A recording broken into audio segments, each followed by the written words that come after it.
Hello and welcome to Nimbus IAS Academy. My name is Shubhashish and you're watching today's editorial and opinion analysis. आज हम दो topics करेंगे। तो एक तो है माइक्रोप्लास्टिक्स का जो बहुत इंपॉर्टेंट है। इनफैक्ट मैंने आज आपको क्वेश्चन भी दे रखा है। And the second question is about BIMSTEC. Opinion कुछ ऐसा है इसका टाइटल, अ सब regional grouping that must get back on course. तो ये सब रीजनल ग्रुपिंग बिम्स्टेक है और ये बात कर रहा है, बहुत सारे मुद्दे हो सकते थे पर ये सिर्फ ब्लू इकोनॉमी पे फोकस कर रहा है। ठीक है, तो the concept of blue economy, associated issues, इसके साथ कुछ इंस्टीट्यूशंस के नाम है, तो वो सब इंपॉर्टेंट है आपके अपकमिंग प्रीलिम्स के लिए। चलिए सबसे पहले तो ये माइक्रोप्लास्टिक्स वाला देख लेते हैं, बहुत ही खतरनाक इशू है। तो नीदरलैंड में ना एक रिसर्च करी, नीदरलैंड्स एक कंपनी है, एक एनजीओ है द नीदरलैंड्स। तो उन्होंने 22 सैंपल कलेक्ट किए, रैंडमली 22 लोगों से ब्लड लिया उन्होंने, और उसमें उन्होंने पाया कि 17 में माइक्रोप्लास्टिक्स है। तो this can be very dangerous. पर पहले माइक्रोप्लास्टिक्स ये, तो माइक्रोप्लास्टिक्स कह रहे हैं they are tiny bit of various types of plastics. ठीक है, एक तो नॉर्मल प्लास्टिक होती है जिनको माइक्रोप्लास्टिक्स कह दीजिए आप, जो आप आसपास जो आप देख रहे हो। And then there are tiny bits of various types of plastics found in the environment. तो कुछ भी हो सकता है, प्लास्टिक के फ्रैगमेंट्स हो सकते हैं, हो सकता है आप जो ये क्रीम वीम यूज़ करते हो या शैम्पू यूज़ करते हो उसमें जो टेक्सचर आता है वो माइक्रोप्लास्टिक से आ रहा हो। So it is this. तो ऐसा कोई डेफिनेशन नहीं है कि ये टाइनी बिट का साइज़ क्या होगा, पर यूरोपियन केमिकल एजेंसी उन्होंने बोला है कि anything that is less than 5 millimetre in length, दिखना मुश्किल हो जाता है उससे नीचे, so that will be microplastics, right. अब इससे नीचे तो कुछ भी हो सकता है, so that can be there. अब ये जो असेसमेंट कर रहे थे वो नैनोमीटर में देख रहे थे कि प्लास्टिक है या नहीं है। ओके, सो मुद्दा ये है कि माइक्रोप्लास्टिक्स ह्यूमन ब्लड के अंदर आ रहा है, and naturally the human blood आपके ब्लड में आ रहा है, तो उसके कुछ कॉन्सिक्वेंसेस हो सकते हैं, detrimental consequences, कुछ harmful effects हो सकते हैं। It is these issues that we need to look into। ये आर्टिकल बोल रहा है, पहली बात तो ये बता रहा है माइक्रोप्लास्टिक कौन से है, सारे पॉलीइथाइलिन, ठीक है, सारे ये नाम दे रखे हैं यहाँ पे, वो आप बेसिक आइडिया के लिए आपके लिए। बट अब जैसे यहाँ पे है, एक कंसर्न हो सकता है कि ब्लड से it can permeate into organs में घुस सकता है, हो सकता है ऑर्गन्स में वो काम खराब कर दे। अभी कहा जाता है कि जो प्लेसेंटा होता है, when a child is being born, तो प्लेसेंटा में होता है, it's like a bag in the where the foetus is there. So उस फीटस में कह रहे हैं कि up to a size of 20 nanometres का प्लास्टिक वो अंदर जा सकता है वहाँ पे, and it can have a detrimental effect on the new born, जो बॉर्न हुआ भी नहीं उसको भी वो इम्पैक्ट कर सकता है एडवर्सली। ठीक है, तो ये है चीज़ हमारे पास विद रेफरेंस टू माइक्रोप्लास्टिक्स। अब इसको एक बार एग्जाम के पॉइंट ऑफ व्यू से देख लेते हैं। मान लीजिए इस पे आपको ऐसे ही क्वेश्चन आएगा, what are microplastics, what are the concerns associated with microplastic and suggest suitable remedial measures. ठीक है, तो आपको माइक्रोप्लास्टिक्स की डेफिनेशन यहाँ पे मिल गई, व्हाट आर माइक्रोप्लास्टिक्स, आप उसको डिफाइन कर सकते हैं। देन कंसर्न्स एसोसिएटेड विथ, अब जब हम कंसर्न्स की बात करते हैं, there is one more concern, that is, I've missed the page, that is the concept of biomagnification and bioaccumulation। ठीक है, एक तो आपने ये पढ़ लिया इसको, ब्लड से ऑर्गन्स में जा सकता है, it may even choke your blood vessels, who knows. Okay, the other issue is कि ओवरऑल अब मान लीजिए माइक्रोप्लास्टिक्स आपने गए, वो रिवर में चला गया, रिवर से सी में चला गया, सी से फिश ने खाया, फिश से आपने खाया उसको, ऐसा हो सकता है। और it could be in other species of the, like poultry वगैरह आप खाते हो तो उसमें हो सकता है, कहीं से भी आ सकता है आपको, ऑब्वियसली इनके आया ही है। So it is about you know, it's the concept of pollution, शायद आपने पढ़ा हो, ये बायो अक्यूमुलेशन, बायो मैग्निफिकेशन। तो बायो अक्यूमुलेशन ये है कि नॉर्मली जो वेस्ट होता है हमारी बॉडी से, वो किडनीज वगैरह उसको सेक्रेट करके बाहर फेंकती है, राइट, बाहर चला जाता है, वो डिस्चार्ज हो जाता है। बट ये हेवी मेटल्स हो गए, प्लास्टिक्स हो गए, they tend to remain in a body, for a long time. हमेशा हमारे साथ ही हम जाते हैं तो हमारे साथ ही जाता है फिर वो. So that is bio accumulation, कि आपकी बॉडी में अक्यूमुलेट हो जा रहा है, निकल नहीं रहा बाहर. Bio accumulation. एंड व्हेन आप मान लो आप फिश में भी अक्यूमुलेट हुआ, ठीक है, उसको उसने फिश ने खाया तो उसमें भी अक्यूमुलेट हुआ. तो as one goes in the higher trophic level, when one species eats the other species, तो ऊपर वाला स्पीशी हो गया. So in that it is biomagnification. और बायोमैग्निफिकेशन ये है कि intensity of the pollutant is much much more severe. ठीक है, तो ये है it can affect your health, it may affect the health of the foetus. It may result in bioaccumulation, biomagnification, and maybe it's too soon to figure out as to how it will affect. But it may affect very badly. And naturally, इस issue को हमें solve करने की ज़रूरत है. इसको remedial measures क्या हो सकते हैं इसके? ये issue global है, तो हमें global cooperation चाहिए. हमें obviously आप FMC चीज़ बाहर की, आपने तो रेगुलेट अपनी कंट्री में कर लिया, बाहर से आ रहा है तो क्या कर लोगे? वो कॉस्मेटिक्स वगैरह जो भी खरीद रहे हो, या मैं कहता हूँ दूध का पैकेट काटते हो आप दूध पीने के लिए, और उसमें से छोटा सा ट्रेस आपके दूध में जा रहा है जब आप पोर कर रहे हो उसको, तब भी हो सकता है. तो anyways this is a global issue and we need a global solution to it. So maybe जैसे हमारे पास ये मॉन्ट्रियल कन्वेंशंस है, मॉन्ट्रियल प्रोटोकॉल है हमारे पास, रॉटरडैम कन्वेंशन है, स्टॉकहोम कन्वेंशन है, वैसे ही हमारे पास इसके लिए भी कन्वेंशन बना सकते हैं हम लोग, so that the world cooperates on this issue. It's a very serious issue. Then we need to have some sort of a regulatory framework. We need to have make national and local laws, domestic laws basically, to regulate, to manage the issue of the microplastics in a country. हमारी country में food safety and security authority of India है. ठीक है, तो खाने के through जो आ सकता है उसको रेगुलेट करने की ज़रूरत है, उसको इन्वेस्टिगेट करने की ज़रूरत है. ये मेरे को पक्का पता है, खास कर नहीं रहे होंगे. ठीक है, तो हमें काम करने की ज़रूरत है यहाँ पे. The other thing is we have the drugs sector को जो रेगुलेट करता है, उसमें वो कॉस्मेटिक्स वगैरह भी आती है, तो उनकी हमें कैपेसिटी एनहांसमेंट पे काम करने की ज़रूरत है. वहाँ पे उस फोकस देने की, प्रायोरिटी देने की यहाँ ज़रूरत है basically. Right, so these are certain things and above all there is demand for all of this. Right, आपको दूध पैकेट में चाहिए, आपको ये कॉस्मेटिक ये वाला चाहिए, इसमें टेक्सचर अच्छा आता है, हो सकता है आपके टूथपेस्ट में हो. So there is demand, may be people, लोगों को पता ही नहीं है कि इससे क्या होता है, ये कैसे आता है, texture and all those things. तो अगर वो डिमांड ही नहीं होगी तो आएगा ही नहीं बाद में इवेंचुअली, और maybe peoples are protesting against it. So we need to focus on creation of the demand and stop all this. Right, so this is how a question can come and this is all you need to know to for this exam. That's all. Microplastics, हाँ इतना ध्यान देना है कि जो size है microplastic का एक रफ एस्टिमेट फिर भी रख लेना. इन्होंने डिफाइन नहीं किया, यूपीएससी ने पूछ लिया तो क्या करोगे. Right, so 5 millimetre around that range आपके माइक्रोप्लास्टिक होते हैं. हो सकता है 5 मिलीमीटर लिख दे, फिर नेक्स्ट ऑप्शन लिख दे 5 नैनोमीटर. राइट, सो या फिर लिख दे 5 सेंटीमीटर. तो ऐसे आपको ऑप्शन दे सकता है वो आपके कंफ्यूज करने के लिए. 5 माइक्रोमीटर भी लिख सकता है. तो लार्जली तो mm वाले लेवल पे होगा ना वो. So that way you can do it.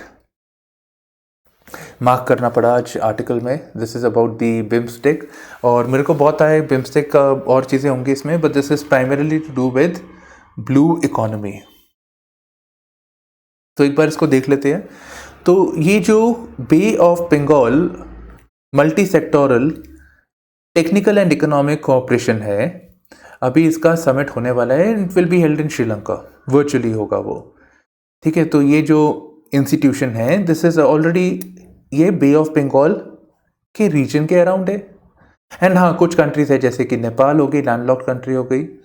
ठीक है, तो आपका नेपाल है एंड भूटान है, they are also members but they are not part of the Bay of Bengal. चल यार, तू भी मेरा दोस्त है, तू भी आ जाए, वो वाली बात हो गई, यारी दोस्ती वाली. Right, so they are also taken into account. And yes, one more thing is Nepal has a stake in what is happening in the Bay of Bengal because trade तो वहीं से आना है. ठीक है, तो ये चीज़ हो गई.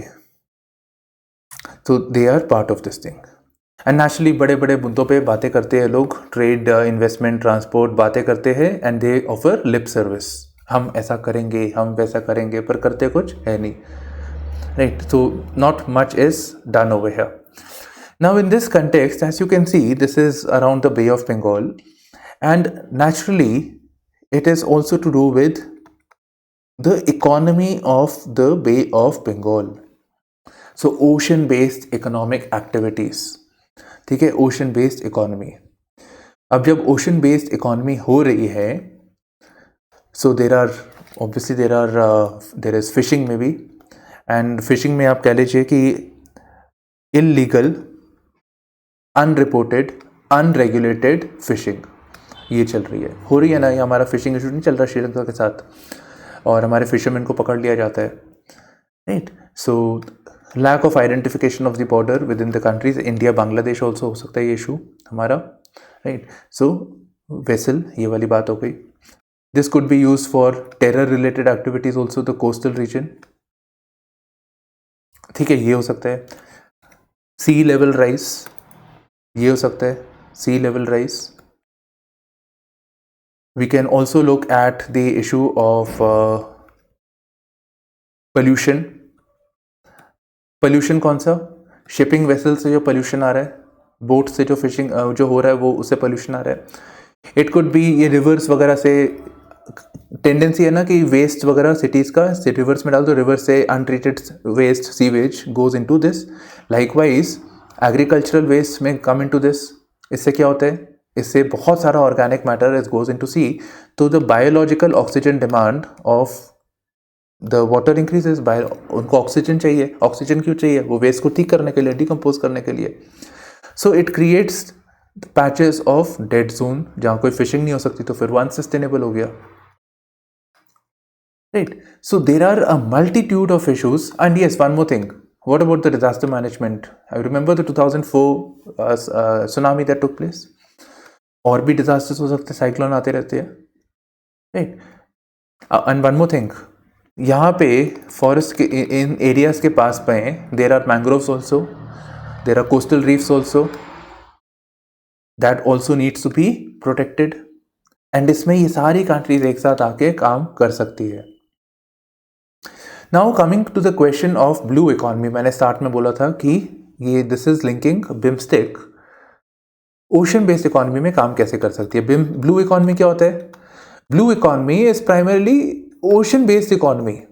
तो हम ocean based economy term use कर लेते हैं. ब्लू इकोनॉमी क्यों बोला? व्हेन वी से blue economy, it means ocean based economic activities plus the principles of sustainability. ठीक है, तो सस्टेनेबल बेसिस पे काम करके, that is it.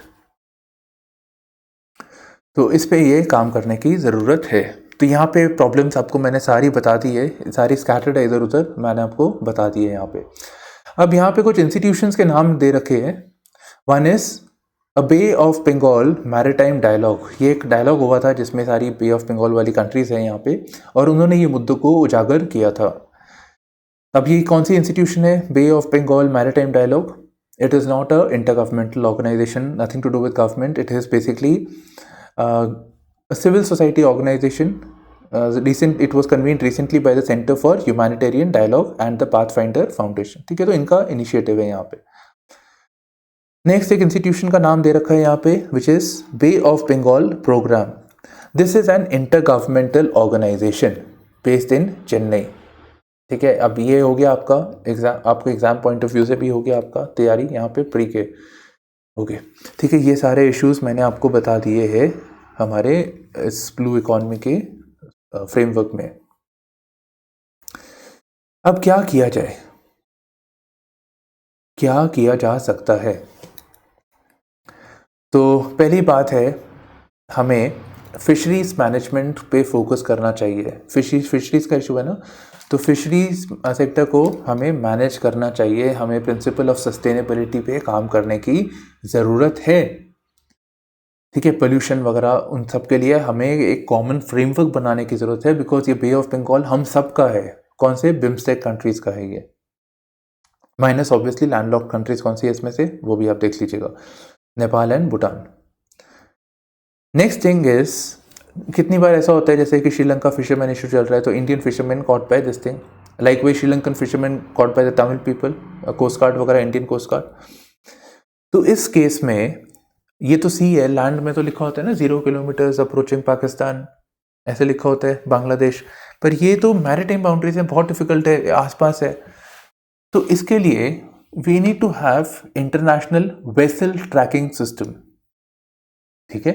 International vessel tracking system की ये वेसल इसकी है, सो एंड सो की है, ये इस कंट्री की है, उसको जीपीएस लगा दो उसके ऊपर। तो इससे जो आप कोस्ट गार्ड पकड़ती रहती है आपकी इस कंट्री की है, उस कंट्री की मेरीन पुलिस, आप उस एक तरह से आपकी सिक्योरिटी होगी। गवर्नमेंट इंडियन गवर्नमेंट को पता है कि हमारे फिशरमैन यहाँ जा रहे हैं, वो रोक सकते हैं उनको। So this can come with automatic identification system trackers, and it will be establishing a regional fishing vessel registry system. तो एक फिशिंग वेसल रजिस्ट्री सिस्टम होना चाहिए जिससे जो वेसल्स है, जो शिप्स है, उनकी रजिस्ट्री हो, सो दैट वो ही लोग काम करें।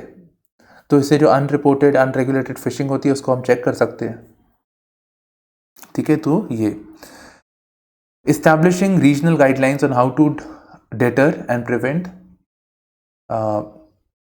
illegal, unreported,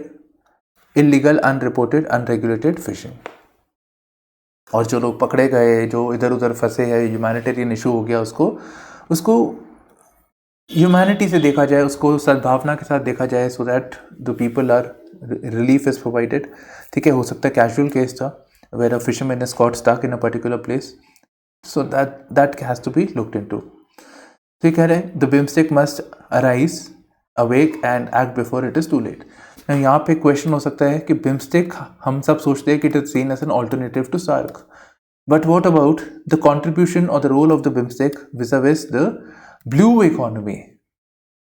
BIMSTEC at the heart of the blue economy, right? उस लाइन्स पे क्वेश्चन आ सकता है कि ब्लू BIMSTEC क्या रोल प्ले कर सकता है in promoting the blue economy with reference to the Bay of Bengal region. एक मेरा रह गया था, एक संस्था का नाम है, एक प्रोजेक्ट है basically, the Bay of Bengal Large Marine Ecosystem Project. So this is a project that is launched by the Food and Agriculture Organization which is a specialized agency of the United Nations, ठीक है। तो ये इनका project है यहाँ पे, तो ये है। और इस प्रोजेक्ट को फंडिंग मिल रही है ग्लोबल एनवायरनमेंट फैसिलिटी। ये ग्लोबल एनवायरनमेंट फैसिलिटी भी एग्जाम में आ चुका है प्रीलिम्स में पहले, right then. So this basically concludes our editorial and opinion analysis. So thank you for streaming in to Nimbus IAS with me, Shubhashish. Bye bye, take care and all the best.